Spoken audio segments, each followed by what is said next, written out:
80-90% das dores radiculares compresivas por unha hernia discal melloran no plazo de 6 a 8 semanas, 80-90% dos casos. Por tanto, melloran e non volven a aparecer nunca máis.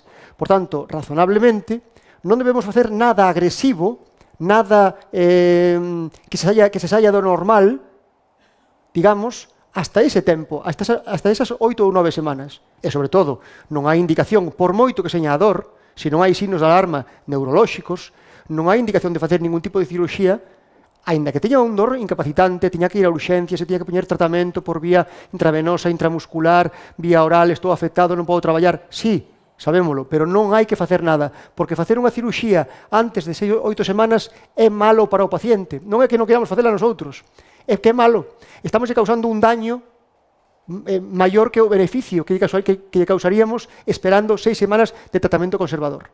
Por tanto, importante eso. Non probas de imaxe e non tratamentos agresivos, quirúrxicos, antes de 6 ou 8 semanas.